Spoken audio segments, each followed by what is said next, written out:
Bella a tutti raga, qui è Miro ed eccoci qua in questo nuovo video. Ve l'avevo promesso, nonostante il mio stato ci sono riuscito e mi sono recuperato tutti i 90 i minuti della partita. Me la sono riguardata tutta, mi sono preso anche parecchi spunti rispetto a quello che è il mio solito, ve lo faccio un po' intravedere qui. Questi sono gli appunti che mi sono preso e di solito sono molti, ma molti di meno.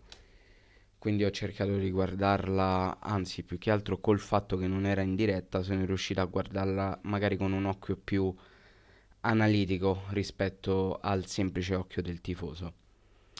E sono venute fuori delle cose che già avevo detto nello scorso video, ma che pensavo e speravo venissero smentite. Purtroppo non è stato così perché io penso che purtroppo effettivamente avevo ragione. Ovvero il Cagliari ha approcciato a questa partita con ben poco mordente, con ben poca cattiveria. Si poteva fare decisamente di più, specialmente a livello offensivo, ma così non è stato fatto. Ma andiamo con ordine. Partiamo dal primo tempo. Sono rimasto dubbioso quando, rivedendo la partita, ho intravisto che Shomurodov dovesse giocare dietro alla Padula. Mi sembrava decisamente strano perché mi sarei immaginato il contrario. Mi immagino più un giocatore come la Padula con le caratteristiche di la Padula a giocare dietro alla punta piuttosto che a Shomurodov. Fatto sta che sulla carta c'era scritto questo, però il campo, quel 4-3-2-1 che dava da zona come formazione, diventa palesemente un 4-4-2 con Luvumbo che doveva stare dietro la punta che in realtà va a fare l'esterno alto a sinistra e Shomurodov si affianca alla Padula per un attacco a due, che direi ci può anche stare, però per come ha giocato il Cagliari, meh, meh. Infatti la prima cosa che ho scritto, o meglio la terza cosa che ho scritto, ma la prima inerente alla partita in azione è attacco del Cagliari nel primo tempo con le polveri bagnate e decisamente poco stimolato all'azione offensiva. Ed è così, purtroppo è così. Il Cagliari e paradossalmente secondo me ha attaccato forse pure meglio, no, in realtà qualche azione carina nel secondo tempo c'è stata, però l'attacco è stato veramente molto deficitario. Io ho visto delle manovre offensive che lasciavano il tempo che trovavano, ma soprattutto se ne facevano veramente poche. In realtà il pallino della partita ce l'ha avuto tutto il tempo il Verona.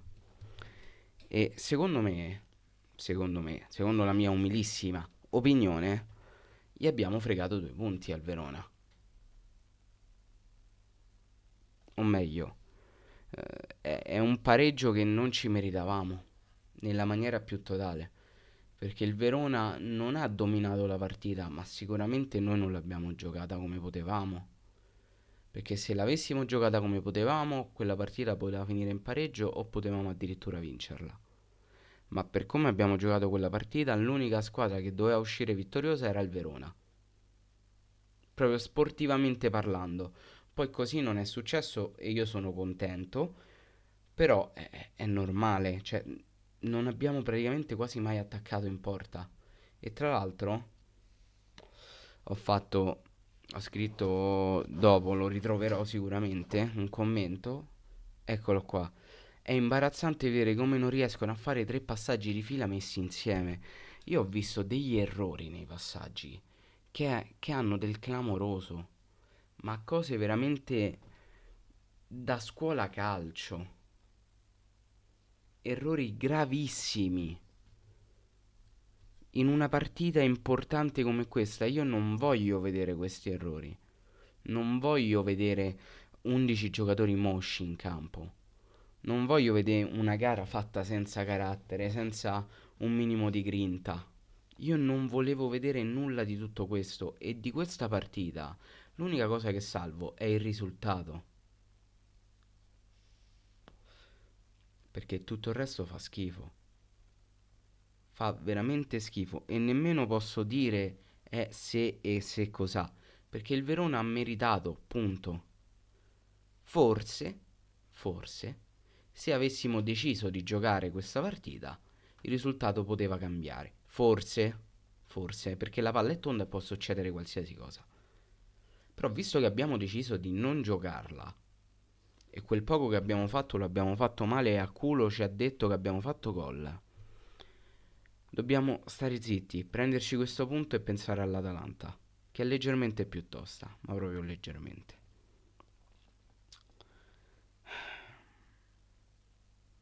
Infatti pure qua sarà un susseguirsi della stessa cosa, ve lo annuncio. Ho scritto subito dopo il gol subito, mancano secondo me azioni offensive, indice di ben poco mordente. Di solito siamo abituati a vedere il Cagliari che quando prende gol in maniera più o meno garibaldina, in maniera più o meno convinta, tenta di andare all'attacco. Fa delle manovre offensive, comunque intimorisce un po' gli avversari, guadagna spazio, guadagna metri, si fa sentire. Tutto questo non è minimamente successo con il Verona. Vuoi per meriti loro, vuoi per demeriti nostri, non lo so, penso più che altro la seconda opzione. Non è successo nulla di tutto questo. Abbiamo subito un gol fortunato perché Bonazzoli secondo me lì è stato sculato perché Scuffè ha parato male. C'è chi dice che il pallone è stato deviato. Io sinceramente la deviazione di Rossena non l'ho vista, ma può anche essere. Ma tralasciando questo, quello è un gol sculato. Bello, assolutamente sì. Particolare, di tacco, difficile, tutto quello che volete, ma sculato. Secondo me rimane un gol sculato, ok? Tu, dopo che ricevi un gol simile, io mi aspetto non che vai a sprombattuto a testa bassa in attacco, perché lì fai ancora più danni.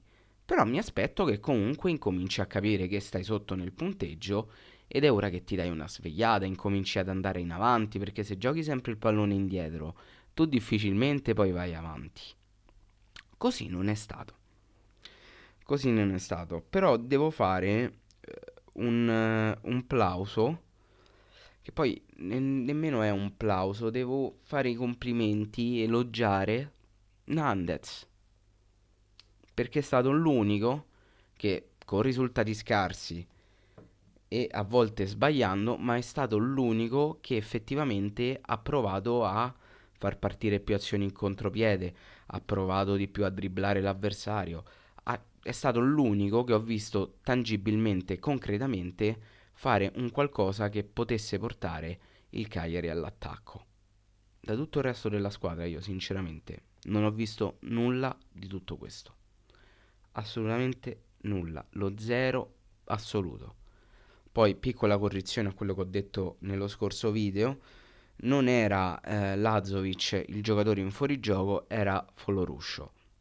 Di cosa parlo? Della tragica azione che stava per portare al 2-0 del Verona nel primo tempo, dove Mina fa malissimo il movimento della trappola, non rientra in tempo, lasciando così Foloruscio in gioco, che si ritrova davanti a lui una prateria e fortunatamente Santo Scuffè gliela para. Lì, se Scuffè non faceva il miracolo, quello era gol. E quel gol era stato regalato da Mina. Io, vuoi perché mi ci sono affezionato, vuoi perché si sta dimostrando un elemento importantissimo, io lo perdono questo errore a Mina, ma è molto molto grave. Io spero che sia stato soltanto un caso, sia successo solo in questa partita e che non si ripeta più perché ha veramente dell'allucinante l'errore che ha fatto. Veramente dell'allucinante. E deve migliorare un po' in questo perché essendo comunque lui di stazza molto importante, è ovvio che proprio per leggi della fisica non possa essere dotato di una grande agilità o di una grande velocità. Quindi deve cercare di limitare queste sue mancanze con la posizione. Lì non è successo. Quindi, ok, ti perdono questa, ma fa che sia l'ultima, perché non... è un errore gravissimo. Il peggiore in campo, ragazzi, secondo me, è un giocatore che io non ho quasi mai criticato perché a me piace, lo apprezzo tantissimo. Penso che sia ricco di talento e quant'altro, ma ieri, secondo me, è stato uno dei grandi assenti della partita.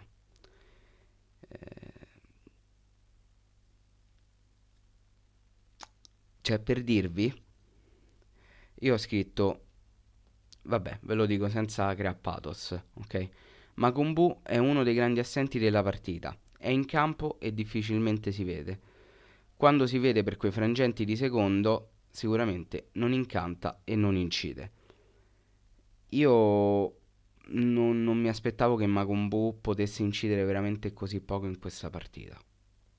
Perché poi, parliamoci chiaro, le qualità ce le ha. Mo voi potete pensarla come vi pare su Makumbu, però penso che sia innegabile il fatto che il ragazzo abbia delle qualità. Ma ieri il nulla, ieri veramente il nulla. Makumbu impalpabile, principalmente è stata una maglia in campo che correva qua e là, ha giocato qualche pallone ma sicuramente molti pochi rispetto a quello che è suo solito, ma c'è anche un motivo, per questo l'ho scritto nella parte del secondo tempo, ma ve la dico adesso. Perché ovviamente giocando con il 4-4-2 si è deciso saggiamente, mi viene da dire, di giocare per le vie laterali, giocare con gli esterni, con i terzini, che è logico perché comunque tu giochi su quella porzione di campo, vuoi con delle sovrapposizioni, vuoi con delle incursioni da parte degli esterni, vuoi con le mezzali che ti vanno a creare spazio, gli esterni che si allargano, qualsiasi cosa. Però tutto questo ha la logica di portare poi o l'esterno di turno o il terzino di turno, arrivare al limite dell'area e crossare per le due punte.